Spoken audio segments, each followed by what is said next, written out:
Hello दोस्तों, आज की शुरुआत एक दुखद खबर से करते हैं।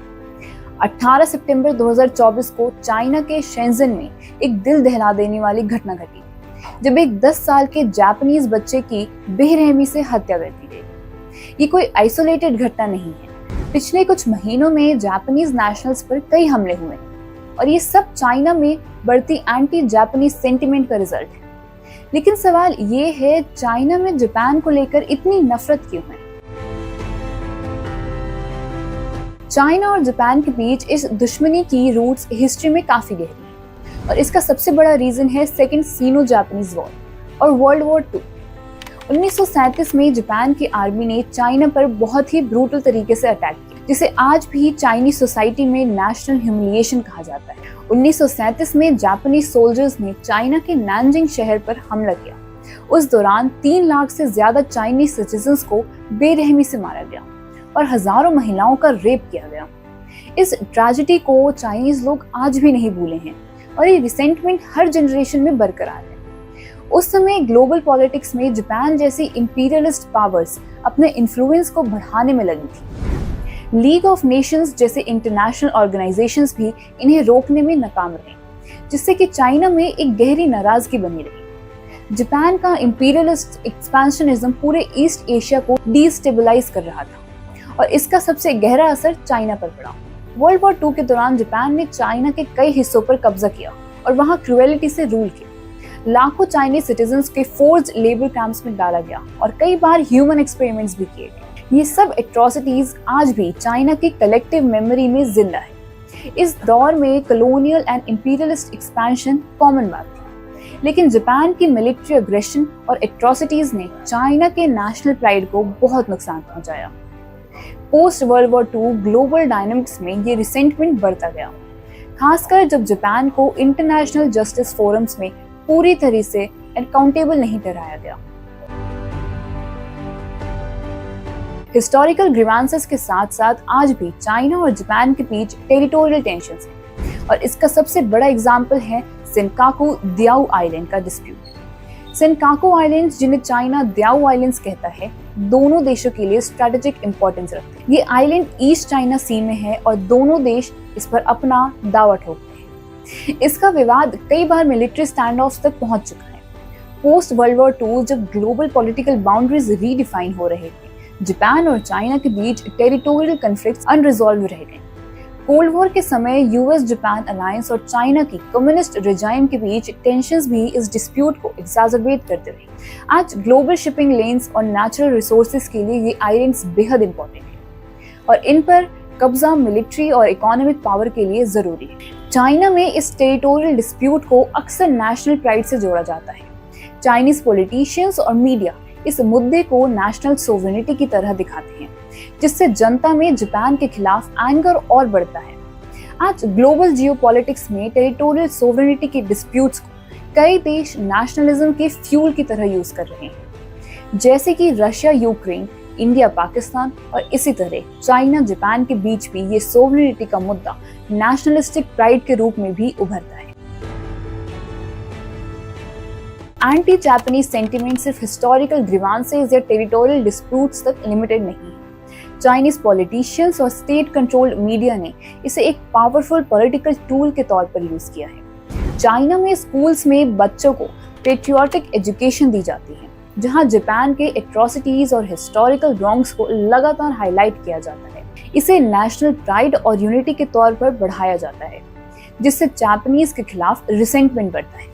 कई अथॉरिटेरियन रिजाइम्स में हिस्टोरिकल नैरेटिव्स का यूज अपने पॉलिटिकल लेजिटिमेसी को मेंटेन करने के लिए किया जाता है, जैसे कि रशिया में सोवियत विक्ट्रीज को ग्लोरीफाई करना या साउथ कोरिया में जापानीज कॉलोनियलिज्म को लगातार याद करना। इसी तरह चाइना में भी जापान को हिस्टोरिकल एग्रेसर के तौर पर दिखाना एक पॉलिटिकल नेसेसिटी है। स्टेट कंट्रोल मीडिया में इस नैरेटिव को बढ़ाने में बहुत ही बड़ा रोल किया है। जब भी चाइना जापान टेंशंस बढ़ते हैं, मीडिया इसे बढ़ा चढ़ाकर दिखाती है। कई बार टीवी शोज और मूवीज में जापान को विलन की तरह दिखाया जाता है। मीडिया मैनिपुलेशन नेशनलिज्म को शेप करने में एक बहुत ही बड़ा टूल है, चाहे वो इंडिया पाकिस्तान का नैरेटिव हो या यूएस रशिया टेंशंस। चाइना में भी मीडिया पर गवर्नमेंट का कंप्लीट कंट्रोल है और इसे डोमेस्टिक एंगर को डिफ्लेक्ट करने के लिए स्ट्रेटेजिकली यूज किया जाता है। चाइनीज लीडर्स और पॉलिटिशियंस अक्सर स्पीचेस में जापान के हिस्टोरिकल रॉन्ग डूइंग्स का जिक्र करते हैं, जिससे कि पब्लिक में एंगर बढ़ता है। जब भी डिप्लोमेटिक टेंशंस एस्केलेट होते हैं तो इस रिसेंटमेंट को डोमेस्टिक पॉलिटिकल गेन के लिए यूज किया जाता है। ग्लोबल पॉलिटिक्स में पॉलिटिशियंस अक्सर हिस्टोरिकल ग्रीवांसेस को नेशनलिस्टिक एजेंडास के लिए यूज करते हैं। ये टैक्टिक्स काफी कॉमन है, जैसे कि यूएस में एंटी चाइना रेटोरिक का ब्रेक्सिट के दौरान यूके में ईयू के खिलाफ रिजेंटमेंट को बिल्ड करना। इसी तरह चाइना में जापान के खिलाफ ये रेटोरिक बहुत ही स्ट्रेटेजिकली एम्प्लॉय किया जाता है। इतिहास में एक समय था जब चाइना और जापान के बीच कल्चरल और रिलीजियस एक्सचेंजेस ने एक बहुत ही पीसफुल और कंस्ट्रक्टिव रिलेशनशिप को फोस्टर किया था, पर ये एक्सचेंजेस भी मॉडर्न पॉलिटिकल टेंशंस के साथ ओवरशैडो हो गए। बुद्धिज्म एक ऐसा रिलीजियस कनेक्शन था जिसने चाइना और जापान के बीच कल्चरल एक्सचेंज को बढ़ावा दिया। 6th सेंचुरी में चाइनीज मॉन्क्स ने जापान में बुद्धिज्म का पब्लिसिटी किया और वहाँ के कई रिलीजियस और फिलोसफिकल आइडियाज चाइना से ही इन्फ्लुएंस हुए। बुद्धिज्म का इन्फ्लुएंस दोनों देशों के बीच एक पीसफुल ब्रिज की तरह था। उस समय ग्लोबल ट्रेड रूट्स के साथ साथ रिलीजियस एंड कल्चरल एक्सचेंजेस भी ईस्ट एशिया में पॉलिटिकल स्टेबिलिटी लाने में हेल्पफुल साबित हुए थे। आज भी कल्चरल और रिलीजियस एक्सचेंजेस को डिप्लोमेटिक जेस्चर्स के तौर पर देखा जाता है, जैसे कि चाइना और जापान के लीडर्स के बीच टेम्पल विजिट्स या कल्चरल हेरिटेज की प्रोटेक्शन पर डिस्कशन। लेकिन पॉलिटिकल टेंशंस एंड रिलेशंस को फुली मैच्योर नहीं होने देते। Globally religious and cultural diplomacy को सॉफ्ट पावर के तौर पर देखा जाता है, जैसे इंडिया यूएस रिलेशंस में योगा का रोल या मिडिल ईस्टर्न कंट्रीज में कल्चरल एक्सचेंजेस का यूज। चाइना और जापान के बीच भी सॉफ्ट पावर डिप्लोमेसी मौजूद है, लेकिन पॉलिटिकल टेंशंस इस पोटेंशियल को लिमिट करते हैं। चाइना और जापान के बीच बढ़ती नफरत और टेंशन सबसे बड़ा सवाल उठता है, क्या ये नफरत का साइकिल कभी टूट सकता है? इन दोनों देशों का इतिहास बहुत ही कॉम्प्लेक्स है और कॉन्फ्लिक्ट से भरा हुआ है, लेकिन क्या फ्यूचर में एक पीसफुल और रिस्पेक्टफुल रिलेशन की उम्मीद की जा सकती है? वैसे तो कई डिप्लोमेटिक और कल्चरल एफर्ट्स इन दोनों देशों को करीब लाने की कोशिश कर चुके। एक बहुत बड़ा पहलू है दोनों के बीच का ट्रेड। 2023 में चाइना और जापान का बायलैटरल ट्रेड लगभग $300 बिलियन तक पहुंच गया, जिससे ये साफ है कि उनके इकोनॉमिक टाइज काफी स्ट्रॉन्ग है। इकोनॉमिक कोऑपरेशन कई बार डिप्लोमेसी का एक ब्रिज बनता है, लेकिन सवाल ये है कि क्या सिर्फ ट्रेड हिस्टोरिकल वुंड्स को भर सकता है? दुनिया में कई हिस्टोरिकल राइवलरीज को इकोनॉमिक पार्टनरशिप ने कम किया है, जैसे कि जर्मनी और फ्रांस ने अपने पास्ट ग्रीवेंसेस को पीछे छोड़कर म्यूचुअल इकोनॉमिक बेनिफिट्स पर फोकस किया।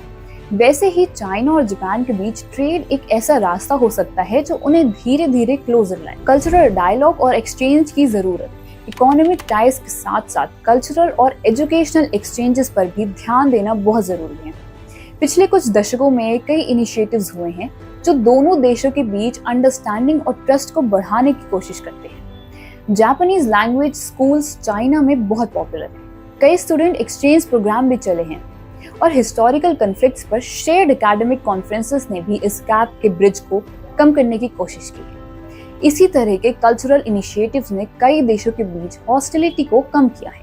एग्जाम्पल के लिए जर्मनी और इजराइल के बीच होलोकॉस्ट के बाद कल्चरल एक्सचेंज प्रोग्राम्स ने म्यूचुअल रिस्पेक्ट और अंडरस्टैंडिंग बढ़ाई। क्या चाइना और जापान भी इसी तरह कल्चरल डिप्लोमेसी के जरिए अपने रिलेशंस को इम्प्रूव कर सकते हैं?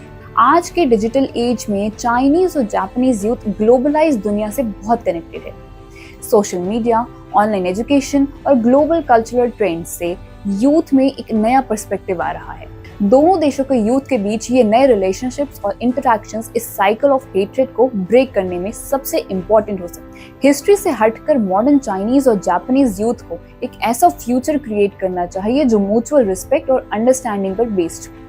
इस हेट्रेड का खात्मा उन्हीं के हाथ में है। For example, online gaming communities या फिर ग्लोबल हैकाथॉन्स में चाइनीज और जापानीज स्टूडेंट्स साथ मिलकर काम करते हैं और ये इंटरैक्शन एक म्यूचुअल रिस्पेक्ट बिल्ड कर सकता है। एजुकेशनल एक्सचेंजेस और कोलैबोरेटिव प्रोग्राम्स इस नई जनरेशन में पीस और कोऑपरेशन का बीच हो सकता है।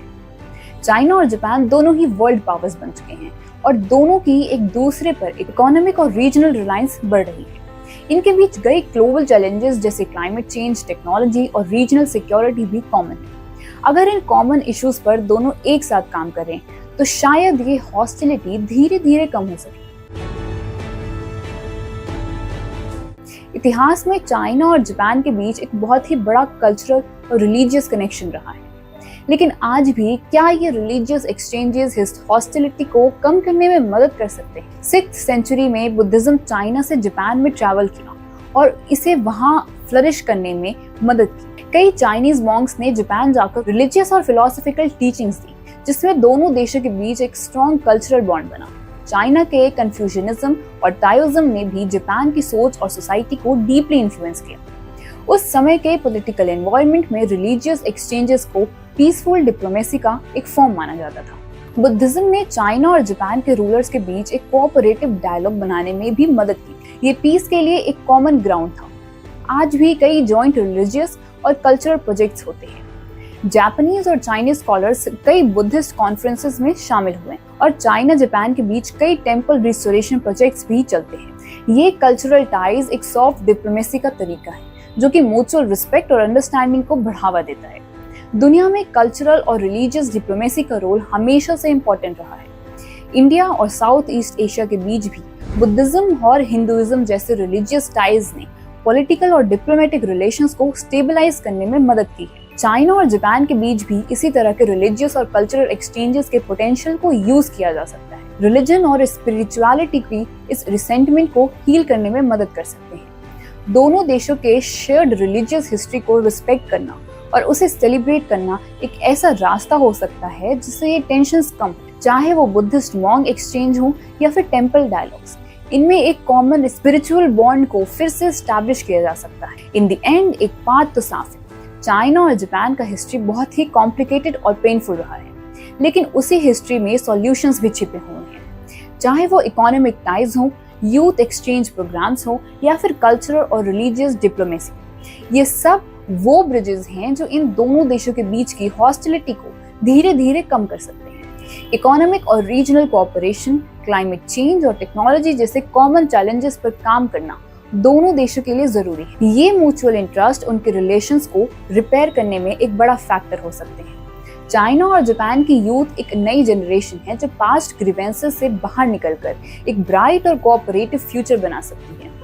उनके हाथों में इस हॉस्टिलिटी को खत्म करने की सबसे बड़ी ताकत है। कल्चरल और एजुकेशनल डायलॉग्स में उनकी पार्टिसिपेशन ही इस पाथ को बनाती है। अल्टीमेटली चाहे हिस्ट्री कितना भी पेनफुल हो, उसे केवल याद रखना ही सही रास्ता नहीं है। म्यूचुअल रिस्पेक्ट और अंडरस्टैंडिंग ही इस नफरत के साइकिल को खत्म कर सकती है। चाइना और जापान दोनों को अपने पास से सीखते हुए एक नया रास्ता बनाना होगा। आपके इस मुद्दे पर क्या राय है, हमें कमेंट सेक्शन में जरूर बताएं। शुक्रिया।